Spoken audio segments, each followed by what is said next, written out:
What's going on, guys? Welcome to the Essential Scares Podcast Christmas Edition, the only show that dares to ask the question, is it for Santa? I am your host, Corbin, and with me today, as always, is Alan. Merry evening. Bobby. That was really good. I know, right? Oh, man. Anyway, we've got quite a show coming for you today. We're going to be talking about the slasher Christmas classic, Silent Night, Deadly Night. But before we get into it, Bobby has a spoiler warning. I do. If you do not want this movie spoiled for you, this will serve as your first one and only spoiler warning for the hit prequel to Silent Night, Deadly Night 2. Silent Night, Deadly Night. If you don't want this movie spoiled for you, skip to the Essential Times. Go ahead for our spoiler-free discussion. So, at a recent party for my family, my father had this question, and I felt it was pertinent, right? And the question was, for that podcast of yours, did you watch that movie Silent Night, Deadly Night yet? I saw that movie in theaters and it was really stupid. So, Dad, this one's for you. I love that. I love the timing of you being asked that question. Yeah. I have a question. Yeah. How accurate is that to your father's voice? Oh, not accurate at all. Me and my dad sound very similar. Yeah. Okay. Yeah. I mean, for starters, he's not from anywhere near that part of the country. Yeah. I was just curious. Hey there, Yeah. I mean, that's Chicago. I guess that's technically true. Yeah, no, my dad sounds like me and him sound very similar. Yeah. But anyway, so this was an interesting one for us to do.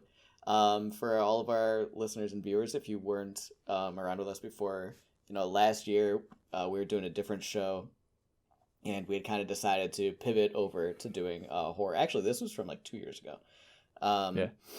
And this was the very first episode that we ever had Alan on when we first watched and reviewed Silent Night, Deadly Night. And I've mentioned this review a couple of times in passing on Essential Scares.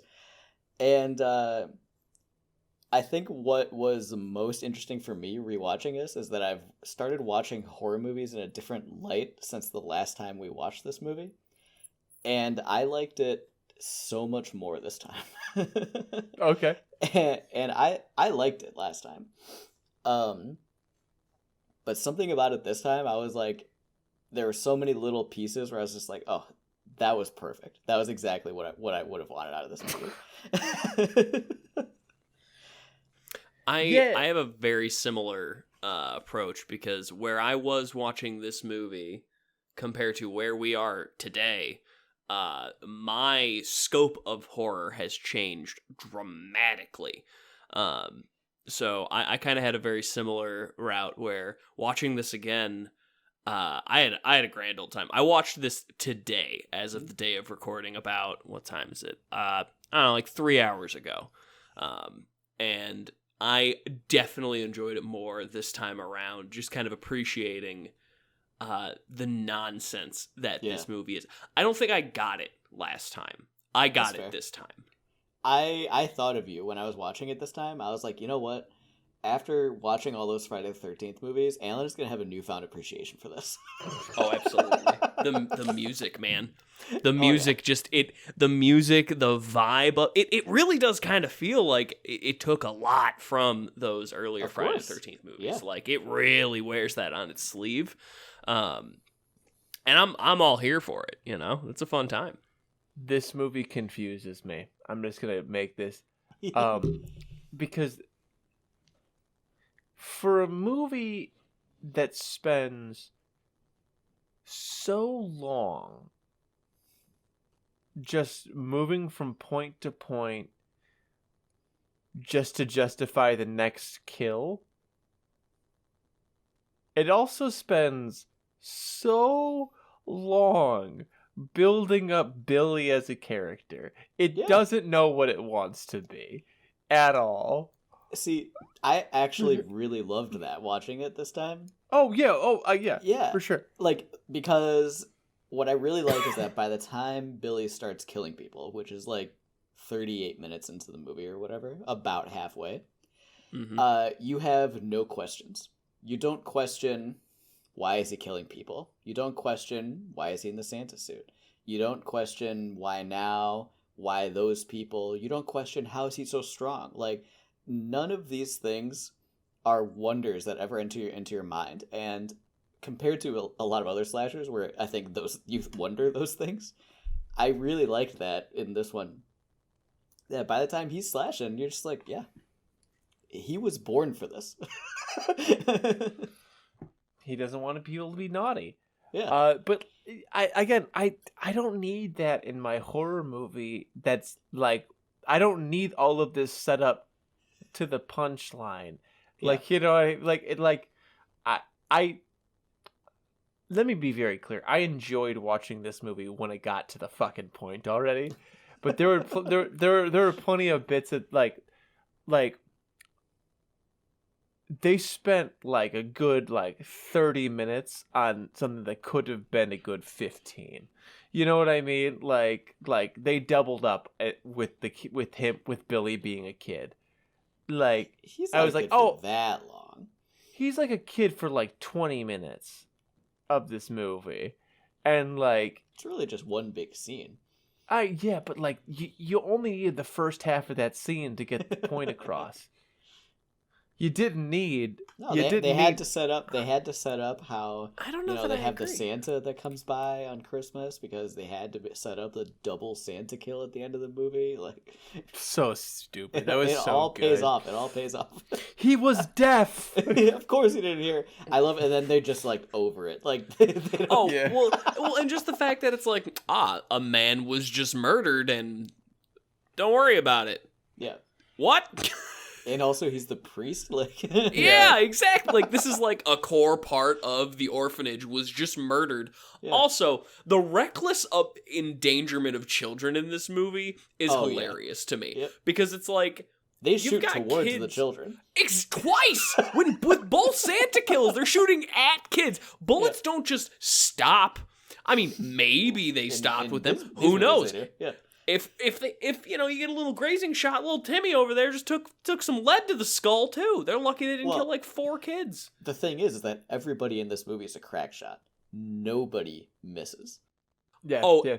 Everyone has from minute one. So good. Every single time the trigger is pulled, it's a perfect shot. Every single time. Let's talk about the murder Santa, the original murder. The Santa, very first Santa, who's never caught for his murders. We have to assume. Yeah. Yeah, like homie rolls up and goes, "I'm robbing you," and then gets perfect bullet. Like that guy was ex-SEAL. He's like 2 in the chest and 1 in the head. I know. Like he was ready for it. Yeah. Well, and even on the other thing I actually really liked, and I picked up on here, those bullet effects were really solid. Yeah. Like they were genuinely like good the effects in this movie are really good. Exactly. I think. I think that's where a good chunk of my appreciation of this movie comes from this time around. I was like, oh, that's real good. Like multiple scenes in this film where I'm like, oh, that was well done. Yeah, really, really good. Like it. Yeah, exactly. Like the special effects department did a phenomenal job. I mean, of course, there's the iconic buck kill. Yeah, and that was just perfect. Like that. It doesn't get too much better than just like you're gonna die by hanging a woman on a buck's rack. That's such a cool idea. By her rack. Yeah, exactly. Like you see what they did there? Big jokes. You know what else is great about this movie? Billy's hairy ass crack. What's that about? He's a hairy man. This movie, like it's so weird. Lot of ass in it. I know, and there are like different parts. This movie is so weird because it's so. I don't disagree. It's so sleazy all the time. Like, but there are 2 softcore porn scenes in this movie, but it doesn't feel like. it may be sleazy, but it doesn't feel dirty, if that makes sense. Oh, it feels very dirty. What are you talking about? I don't know. It doesn't like, I don't. This movie feels, dare I say it, naughty. I mean, Well, ladies and gentlemen, it's been phenomenal being on this podcast with you all. I'm gonna see myself out after that one. No, I mean it feels, this movie in that way and many others feels like the stereotype of 80s slashers. Like Yes. it is sleazy. Like there's a lot of nudity. There's several sex scenes in it. There's nudity that not only makes sense in context and that doesn't. Like they kill everybody for honestly pretty thinly veiled reasons. Like it's, there's even debauchery. I guess, you know what there isn't in this movie? Drug use. I guess not. There's a lot of drinking though. A lot of Like a lot drinking, of yeah. like that. Like Oh, they definitely made up everybody for it. everybody in that store gets fucked Oh, yeah. up. Well, I mean, before Sims says, now it's time to get fucked up. And from that point to a minute and a half from that point, that man's 3 shots deep. Yeah. Like, that's Oh, a he man went for committed it. to the party. Like, he's ready to roll with it, man. It was ridiculous. And I'll say he's got a super effective kill too. Sims. Oh, Sims is- yeah. Like it happens off screen, but then you see the claw. Then you get the like, payoff. yeah. Yep. Like, Well, and like, even when you see the blood splatter, you see like brain material come Yeah, it's a flying out thick- there a too. Like, thick it's blood it's very splatter. visceral. yeah, very it's visceral, yeah. exactly like it works. It works Yeah. really, really well. Yeah. Kind of rude that Billy kills the victim of a sexual assault, though. Kind of. I had that written happens. down. Yeah, Okay. that felt a little strange. Her reaction of being like, "Get the fuck away from me," is a pretty rational Yeah. Well, reaction. I be real here. I think that you have to think about it from his point of view. His only like knowledge, basically, of sex is from the nunnery, right? And they Are you trying to say that the concepts earlier brought up in this film then get came back? paid off? Yep. Wow, Bobby, how do you feel big about that? experience, you know, that he has with sex is when he watches those other people have sex, and No, they're no. both punished for it. Both of them are. Punish. No. So Here's why. he's already- Here's why he's it's viewing stupid. sex as inherently bad. It's No, inherently he doesn't. bad. No, Yeah, he that's all doesn't. does. No, because he has Oh, the yeah. fucking daydream with his hairy butt cheeks. And he Where he's like- he wakes up from it like a nightmare. But he's like soup. No. Yes, no. because he's like getting killed in that. Yeah, He gets like stabbed on up his side. yeah. Yeah, 'cause but, he- like, he was shouldn't- being 'cause naughty. He shouldn't be having sex. Yeah, it's naughty to have sex. Did you I know don't what they know. were doing, Billy? No. No. God, I just don't think it's like super necessary because like you get that, but then they show. I don't know. I disagree.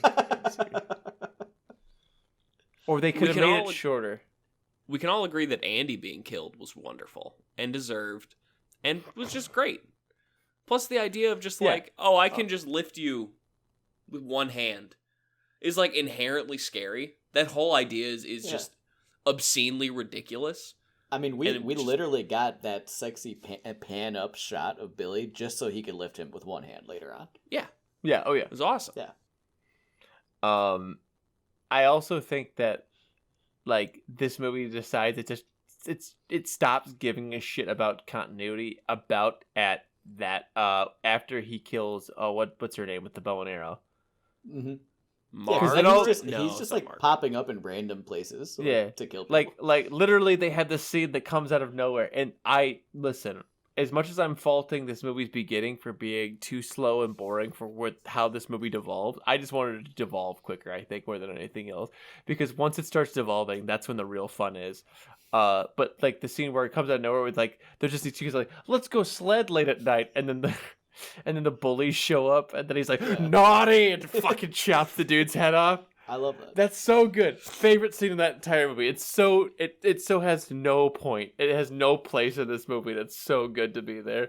I love like the implication, of course, is that he's like killing his way back to the orphanage or whatever. Mhm. Yeah. but you're never given any like visual points of reference of like for where anything is. So when you're watching it, it's just like, yeah, he's just now he's here and now he's killing people there and now he's in their house. Like, like it's very better silly. watch out. You better not cry. Yeah. Because I'm in places now. Yeah. I love it though. I mean, it doesn't. Oh yeah. While watching it, I don't think about it at all. It's like, oh, now he's in the forest. He's gonna chop this guy's head off. Sure. He's gonna throw this guy out of a window. Okay. It feels very Friday the 13th. It's that same kind of feel. Yeah. It feels like a movie that they just said fuck it. Like during like the screenwriting process, they're like they ran out of creative juices at about the 45-minute mark, and they're like, fuck it. I know that last scene, we got to get him back to Mother Superior because we built that up to be a thing. So let's just have him kill a bunch of people.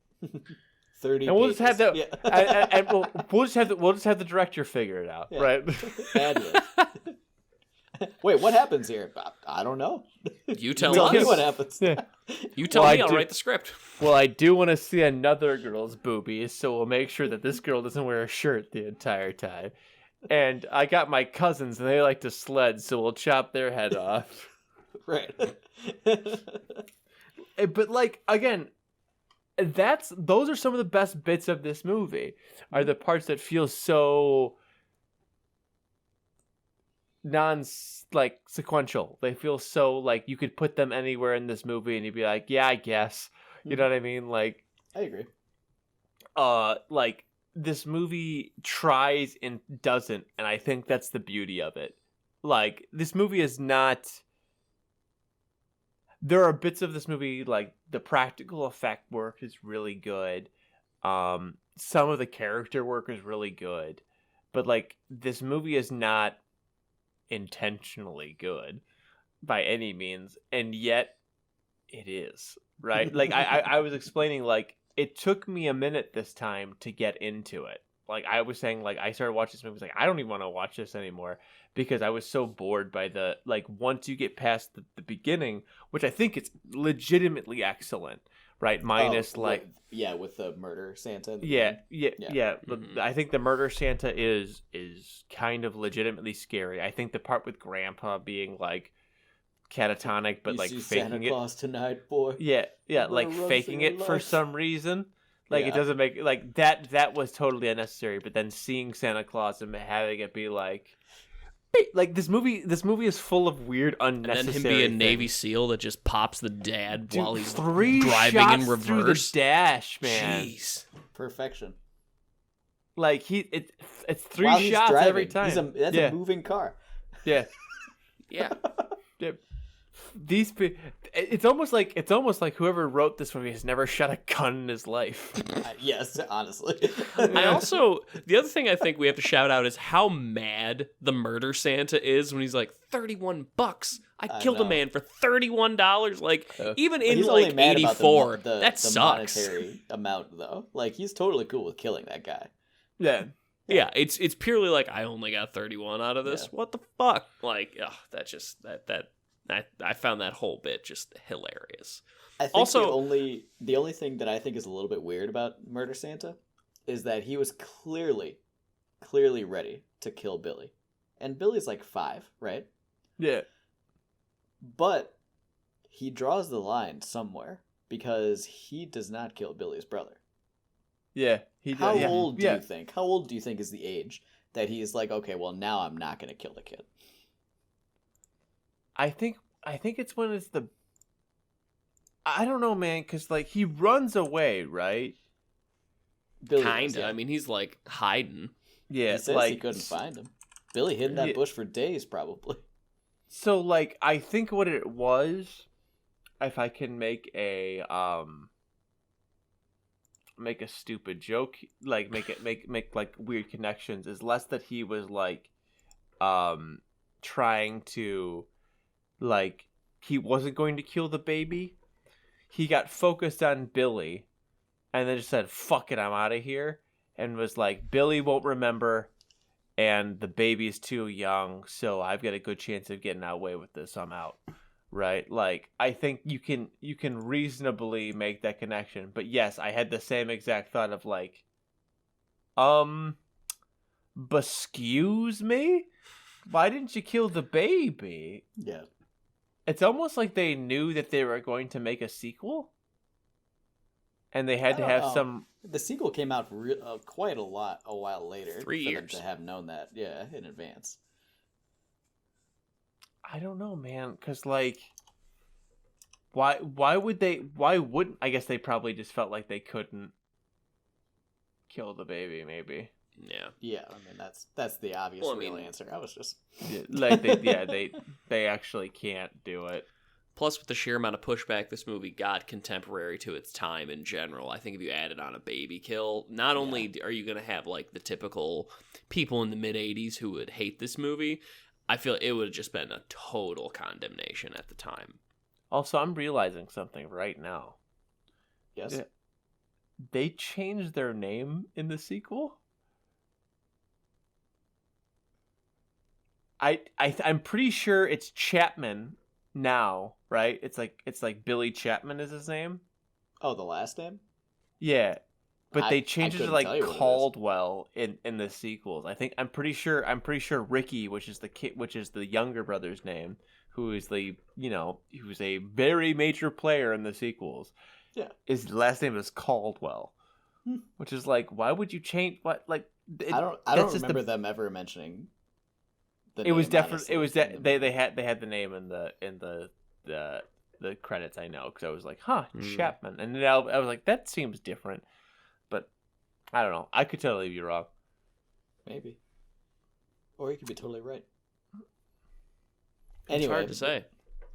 we already heard Bobby's, so I'm just gonna ask Alan, what's your favorite kill in this movie? You did hear mine. It was Yeah. a very funny kill. I kind of love.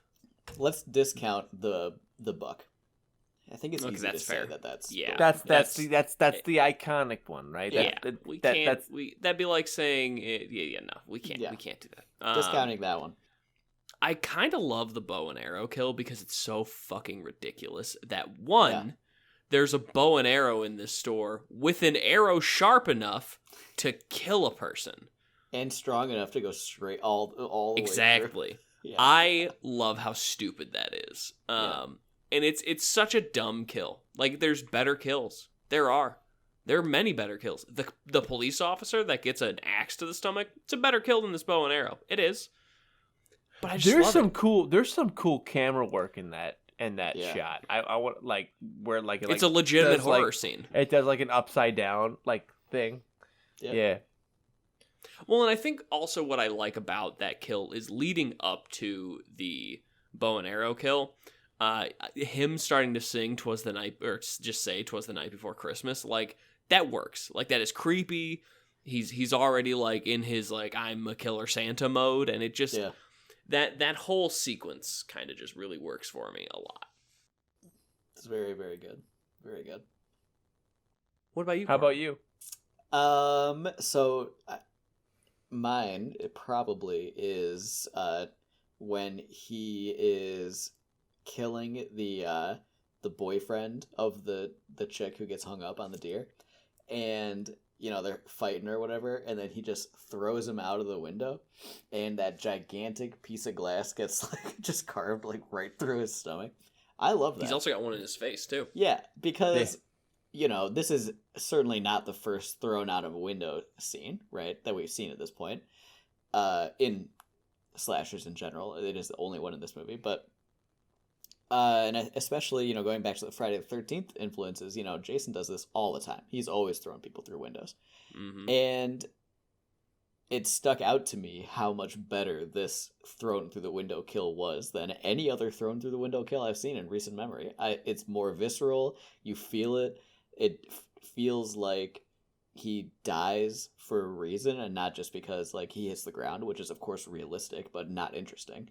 Yeah. I really dig that kill. It's just funny.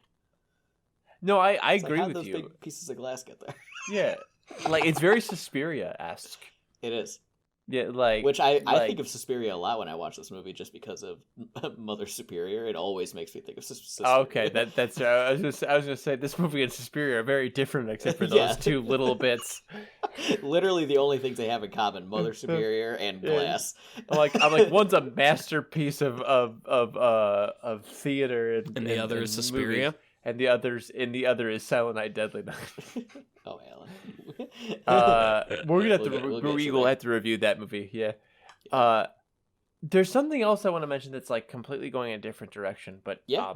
the last time we reviewed this, and that's in the old show, Yeah. in the We'll have practice. to, we'll have to era. put that up one of these days for people. Yeah. Yeah.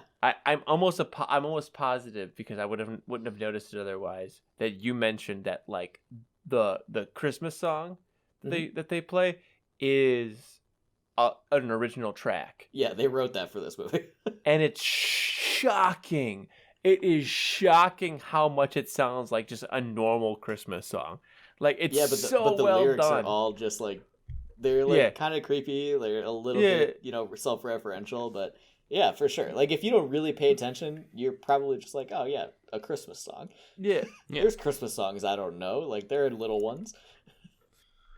It's like I don't know that one, but even that, it's like, do I know this song? I feel like I know this song. Yeah. That's Like- what's good about it, is it makes you think you're like, I've heard that before, and then you Yeah. look it up and you're like, no, I haven't. Okay, Yeah. well, got me good, guys.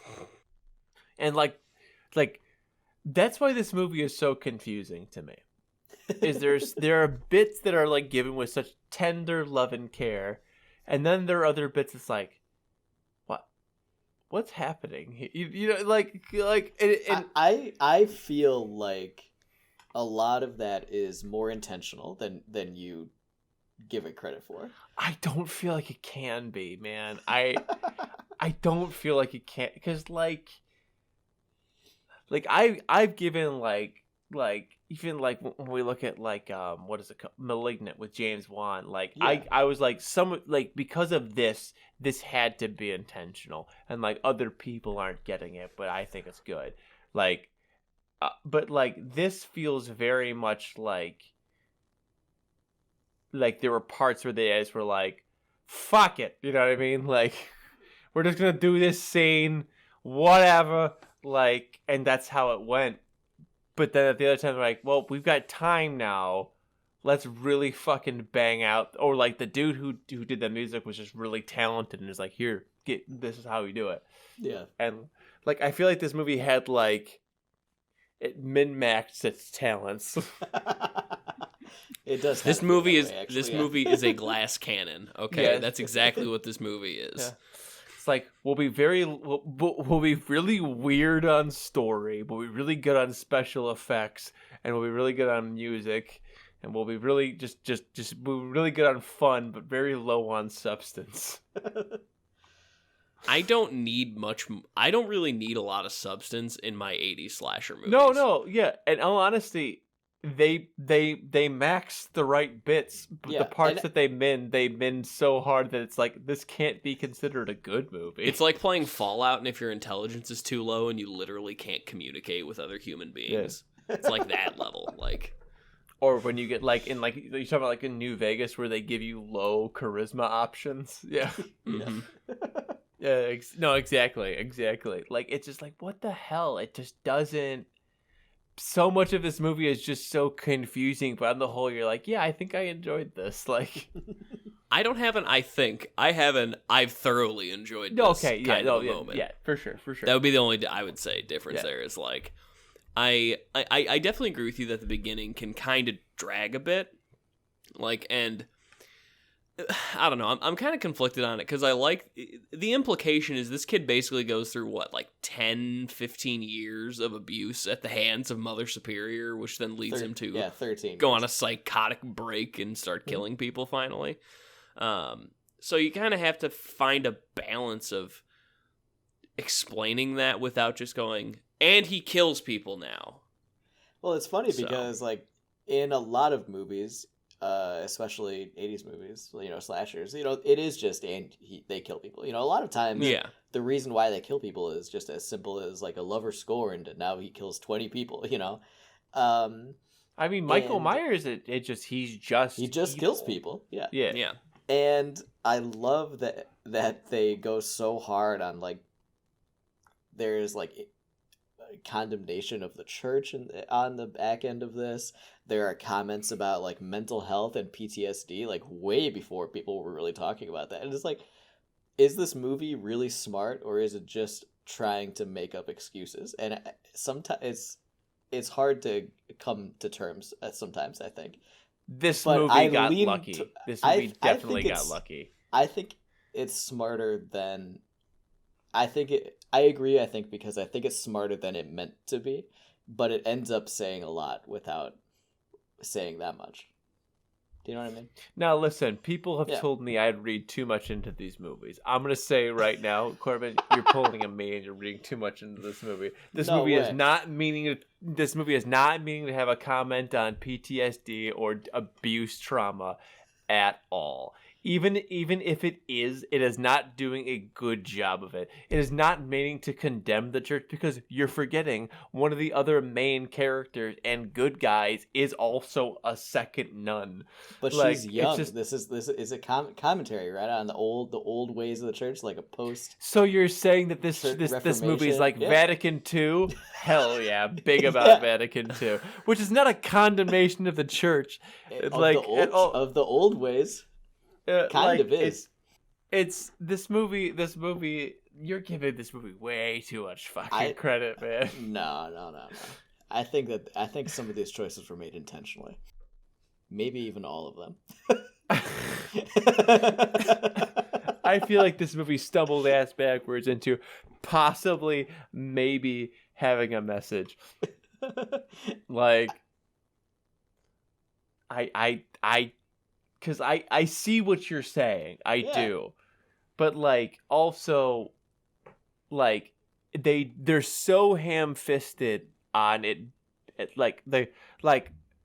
I think what it is more than anything else is it's still a puritanical morality play Yeah. of like more than it is like like they explain why somebody would but at the end of the day it's like better be good, better not be a slut, better not A B C D, better not drink too much or do this that or the other, because Yeah. then somebody who might have been taught to do this but it's still at the end of the day what they're telling you is like don't have sex or drink or do drugs, which is like, Well, have you considered not doing those things? I haven't. Even Jesus drank wine at weddings. Very true. So like I don't know, man. Like I would never, this is where I think you and I differentiate. I enjoyed this movie. Yeah. This movie, for those of us who've been here long enough, I'm gonna spoil the ratings part of this. I'm gonna give it almost assuredly the same rating I gave the last one. But I will say this is I would never ever accuse this movie of being smart under any circumstances. I can't see it being smart. Like it's like we've compared this movie to the Friday the 13th too many times, and though none of those movies are particularly smart. I agree with that. Yeah, like I think those movies got smart when they got dumb. Yes, they figured themselves out, and then they got smart about it. Yes. They got smart. They got smart there, but they got smart like a marketing degree smart. Yeah. Yeah. I know a thing or two about that. Yeah. I don't disagree with that, but yeah. Anyway, let's jump into it. You mentioned it. You teased us. Yeah. Bobby, on a scale of 0 to 5, with half points allowed, what would you rate this movie? So what you all don't know is Silent Night, Deadly Night is the original Bobby 1.5. true. This is the first movie that I was like, I can never under any circumstance call this movie good, fun, good, even though it's fun and enjoyable. I loved it. I had a lot of fun with it. I think I told you how bad it is and how good it is at the same time. But this movie's a 1.5 out of 5. It's just it's a min-max movie. Like, it's either that or I gave it a 3, and I don't feel comfortable doing that, so I'm not gonna do it. It's a 1.5 out of 5. All right. Which is a good thing. It's a good thing. Yeah. It means it's good, but it's bad. Yeah. So I'll go next because when we first did this movie, I agreed with Bobby. I gave it the exact same score, 1.5 out of 5, and I agreed that that was kind of like the score for a movie that you really, really enjoyed but thought was bad. Like the highest score you could give to a movie that is not good. Watching it this time, I kind of thought that this movie was good. I changed my mind about the movie like almost entirely. And I'm going to go ahead and cross the bridge that Bobby refused to and give this a 3 out of 5. I can't do it, won't do it.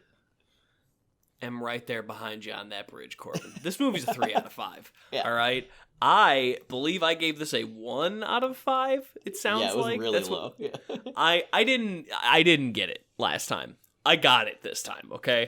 And that was kind of my internal struggle was, is this an Alan 2? You know, bad movie, but man, it's a lot of fun. Or did it do enough to get the full point to a 3? Because, like, to me, 2.5, the difference between a 2.5 and a 3 is quite a bit. It's larger than the half point would make you think. Is my kind of thought process on that. Because I think the implication there is you have average and above average. And that is inherently two different things. I think this movie just... It's so dumb at times. It's so incredibly stupid. But in its stupidity, it finds ways to just make you want to watch it. And I think that's just a respectable kind of a thing to achieve. That's a really beautiful way of putting it, Alan. I try Honestly. I try to wax poetically on my bits here, and sometimes I succeed. Sometimes. 3 out of 5. One of those times. What can I say? I love that. All right. Well, this honestly, I was expecting Alan to give it another bad score. I was expecting me to give this a bad score. Listen. One of us has to hold the line, and I'm happy to be that guy.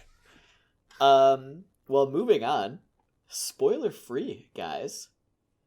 Do we consider this movie essential?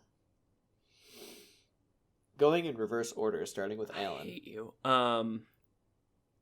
Is this movie essential? Yes or no? And for anybody that skipped forward to this, we rated this movie 3 out of 5 from Alan, 3 out of 5 from me, and 1.5 out of 5 from Bobby. It's a Bobby 1.5 out of 5, baby. That's right. Now, of course, scores are irrelevant to this portion. So this is the much more interesting discussion I think we can have with this bit. Because I think this movie is essential. I'm going to go out on a limb and start it off there. I think that this movie... there are not a whole lot of Christmas movies we can point to. I don't think so, at least. Nothing. This 12 Days of Horror Christmas coming soon. Okay, we'll get to that. Sure, there's at least 12, and if we didn't there's way more than 12, my guy. Sure. There's five just of these. If we didn't do this movie for the show, it would have been in our 12 days. I'll just tell you that right away. Like, it 100% would have been in that list. There's a non-zero chance the sequels will be. There we go. But I think that, for me, this movie is kind of unique in that you don't necessarily see a ton of Christmas horror. Like, there's things out there, and we'll talk about them in due time. But I think that this takes a traditional character that every child loves and then says, nope, this character is now going to murder you for being mean to your sister one time throughout the entire year. And I think that the idea of taking a character that we all know is like a good, like a lawful good character, and then being like, nope, this person is just chaos incarnate. I think that's interesting. He's lawful evil for sure. You're He thinking of follows a rule set. I guess. Krampus, yeah. I guess. I don't know. I just think... Or whatever the thing that Dwight showed up in that one Office episode, who's a real thing. Belschnickel? That's the one. He's real. Yeah, he is. I don't know. I think for me, it's just yes. I think it's its own kind of interesting twist on Christmas and Santa. All right. So that's me next. Yeah. So I really, really enjoyed this movie. I mentioned in the spoiler part of the review a lot of very specific things that I enjoyed, especially like the kills and the special effects and other things that are going on. I appreciate where Alan is coming from. I think that there's a decent amount of holiday horror out there, I'll say. And this isn't the only slasher starring Santa. I think for me, this is going to be an overall no, because I don't know that it really adds anything that isn't being done in other movies. Like, I really enjoyed this movie. I really enjoy slashers in general. And this has a few pretty iconic moments. But I don't know that that is enough to make this movie essential to horror in general. Is it on my list of essential Christmas horror? Absolutely it is.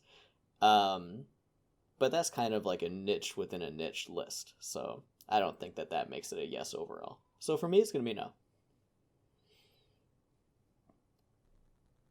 My turn? Yeah. Take it away, Bobby. Okay. I'm acting like I don't know what I'm going to say, but I know exactly what I'm going to say. This movie is not the first movie with a killer Santa Claus. I think that's Christmas Evil or something like that. Mm-hmm. Or Holiday Evil. I can't remember what it's called, but I haven't even seen the movie. I just know that little bit of trivia. Christmas Evil is a terrible name for a movie. I'm just that's an incredible name for a movie. Are you serious? Yeah, no, it's Christmas Eve, Christmas Evil. Come on, I get it. I hate it. It's awesome. I love it. That's a great name. That's like a perfect horror movie name. Yeah, absolutely. You're yeah, Alan. It's Alan, as good as Silent Night, Deadly Night. Like it's good for the same reason. Alan, I've got some bad. I really regret what I'm about to say in a couple seconds, just because of what you just said. But for two reasons, this movie is essential, both objective and subjective. Objectively, this movie is a weird bit of horror history of being the most iconic Santa Claus horror movie. It is the most iconic. You can't take that away from it. Also, it got removed from theaters after a week because of people being so freaked out about this movie, which is like, you watch this movie and it's like, how is this the one? But like, because of the Coca-Cola bottle. And two, within that week's time, somehow my father saw it, which is like, that's crazy to me. Like that. Also, like, it made $2.5 million in that week on a budget of like $700,000 or something. Like, it made a pretty solid profit, all things considered. Yeah. Oh, I know.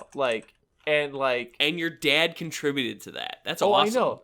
Well, no, and the weirdest bit too is like, within the same year, like, he also saw, which is weird to me because according to his understanding, he saw A Nightmare on Elm Street, and that movie scared him off horror movies going forward.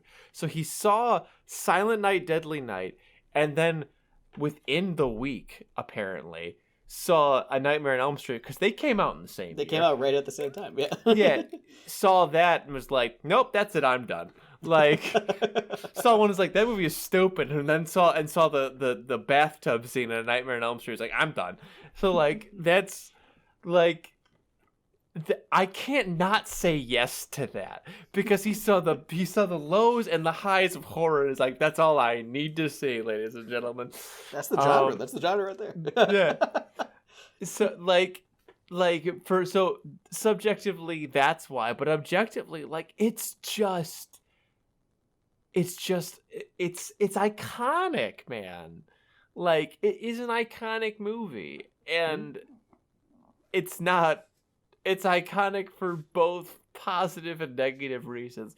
And some of the sequels, which I'm sure we will watch in the coming years of doing this podcast together, are also just so iconic. Some of them are absolutely not, but like, it's an iconic series.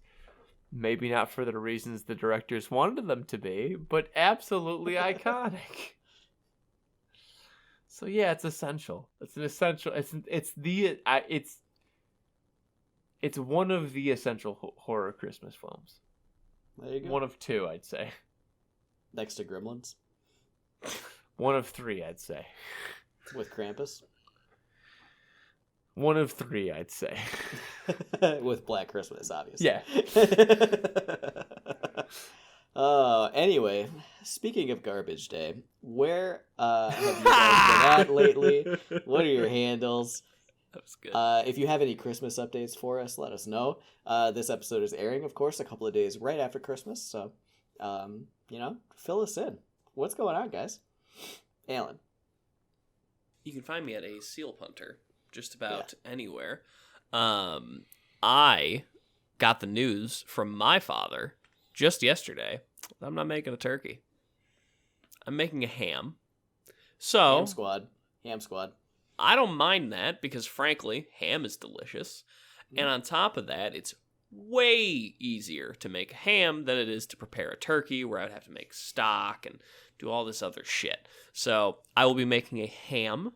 Looking forward to that. Going to make my own bourbon glaze. When I was talking to my dad, and I was like, yeah, and I'll bring some bourbon to make the glaze. He's like, you're not going to use the glaze included? And I said, fuck that. No, I'm going to make my own glaze, Dad. Like, I talked to my dad like he was a child in that moment, because it's like, no, I'm not going to use that garbage. I'll do it myself, damn it. And it was a very funny moment, but that's basically the only big update. finally stood up to his dad. Hey man, it only took me 29 years. Yeah, that was the line. And The then his prepackaged dad, ham glaze. yeah, and then his dad ritualistically beat the shit out of him. Yeah, through the phone. He was like, Yeah. "All right, this is how this is gonna work." He reaches through the phone. Yeah. He's like, Alan, I expect you to be old with your shirt off when you come on Christmas. We will fight for which glaze you will use, son. Jesus. But yeah, that's about it for me. Nice. I'm almost done with the second book in the Forerunner trilogy. Yeah, how much do you have left? Like an hour. Oh, you're coming on the heat here. Yeah. I told book, you that last you. little bit, dude. What did I say? Right, this is like the slowest burn, but then it ramps up right at the very end. That book, I was reading reviews before I started that book up, and someone was like, I couldn't get more than 200 pages in because these characters are so goddamn boring. And I was like, what are you talking about? Bornsteller's cool. And then I started listening to the book and found out exactly what he meant. Yeah. And so I will be finishing that and then starting up the third in the Forerunner trilogy. So I will have full context behind what the hell is happening in Halo Infinite, because this is the Halo Infinite podcast where we have to bring it up at some point that we're all still playing Halo. Man, I cannot wait for you to finish. The Primordium is the second one, I believe. Yes. I can't wait for you to finish that one. The audiobook especially, man, the last 15 minutes are gold. But Corbin, what are you up to? Yeah, so you can find me anywhere at Corbangerang. I I'm not exactly sure how many days deep into my hobby streak at this point. I take a picture every day. I finish hobbying every night at like 1 a.m. And I think to myself, I'm not going to tweet about this at 1 a.m. I'm going to do it in the morning when people see it. And then I forget every single day. And so I have like a backlog of like 15 pictures of what I've done every single day that I just haven't posted. And hopefully by the time you're hearing this, I will have caught up. But anyway, I'm keeping at it. I'm at like day like 25 by now, 28. So doing that still every day. And I have been playing a lot of Halo Infinite. Alan mentioned it already. I still play every day, honestly. I complete all the weekly challenges. You grinded into Diamond, right? I am in Diamond now, open crossplay ranked, Diamond 1. Tough guy. Yeah, that's what they say. When you start from plat, you gotta work your way up, so. I don't want to talk about where I'm at. Let's just say Bobby's working up into plat. So that's been great, you know. That game is just phenomenal. I love it. And then an update on my Christmas cooking. I don't really have one. I'm still making a ham, like Alan said. I guess we have to make our own glazes on the Essential Stairs podcast, so maybe I'll do that. I was just gonna use the package glaze because it's so easy. But now that Alan has shamed me and all of our listeners about packaged glaze, 100%. Make your own damn glaze. Hey, you know brown what? Sugar You know what? easy. Listen. Yeah. Listeners, listen. Don't. If Corbin feels ashamed, that's his problem. You can use the package glaze. Don't use packaged I've made a glaze. lot of hams in my day, and I use the packaged glaze every time, and it's delicious. That's what I have to say about that. Yeah. But you can make it better. If Alan wants to be pretentious and, say, oh yeah, the Silent Night, Deadly Night gets a 3 out of 5. Oh yeah, use your own kind of glaze. That's That's true. That's his call. Yeah. I do say those things. Yeah, both of those things stand are by them. confirmed. as Did you having hear the been way I said. said it? I said it like, so you Yep. sounded stupid. I stand by it. Yeah, it's how he said it. That's how he said Yeah. it when he said it. Yeah.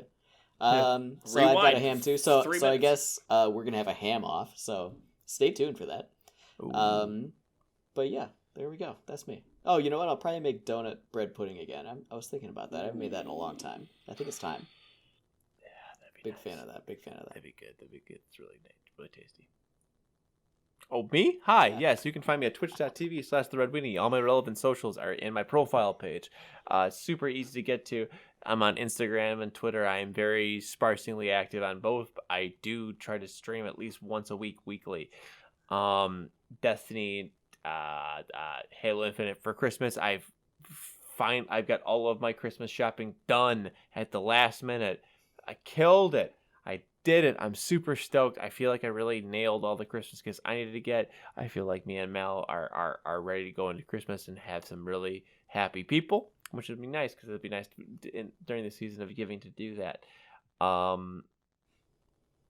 was really worried about, speaking of producer Mallory, her stocking stuffer, and it came today, and I got to stuff it in the stocking when she wasn't paying attention, so I'm very excited about that. There you go. It came all the way from a different country, so it was really good to get there in time. So, which she won't listen to this podcast until Monday anyway, she'll already have gotten it. It's really So then what is it? Actually, it is actually a funny story that I can tell Corbin. I mentioned those. Remember, I mentioned those candles in our group chat. Yeah, that was more so I could get the get the name of the candle emporium, so I could love get them that. to her. I love that. Yeah. There's like a can. Mallory is she likes witchy stuff. So like so there was like a witchy candle place that I wanted to get her something. So that's her stocking stuffer, and then I got her some other stuff Nice. based off her hobbies and a bunch of other stuff. So I'm really excited about that. Nice. It's like something emporium. Whatever. We'll post it. They'll post Links I'll in the post it. description. Yeah, probably. They're really cool. And thank you for getting it there in time. We really appreciate that. But yeah, Halo There and you go. everything that everybody else has been into. That's what I've been doing. Nothing special, nothing new for me. Nice. Hey, love you. Bye. You making a ham on Saturday too? A ham Sandwich. Sandwich. I have an extra ham if you need one. Listen. I'm not hosting, so I don't need to. So Christmas Day? Why not bring No. a ham? I'm not bringing anything except for the presents that I'm bringing. You know what? One of the presents could be a is? ham. A Christmas ham. That's right. No, I'd be I'm so not- happy if I opened up a gift and had a whole ass ham. I'd be like, That would be sick. awesome. Yeah. Exactly. Like, You know, I can make a ham. This is great. we've gone to my grandma's house every year, and now that my grandma lives with my aunt, we've been going with my aunt's house, and that's great. That's where I'm gonna be. It's gonna be fine. I'm gonna Nice. really enjoy that. Well, there That's you it go. for me. Alan? Are you going to score your ham? Me? Yeah. Well, it depends on which one I use. Because I have two hams, and one of them I think is pre-sliced, which is, I won't score that one, obviously. Yeah. If I think one is not sliced, and that one, of course, I would, but... Okay. So, yeah, it depends. I Alan, will be scoring my ham. You have a... Tough you, guy. you don't have a sliced ham? No. No. The sliced hams are so cheap.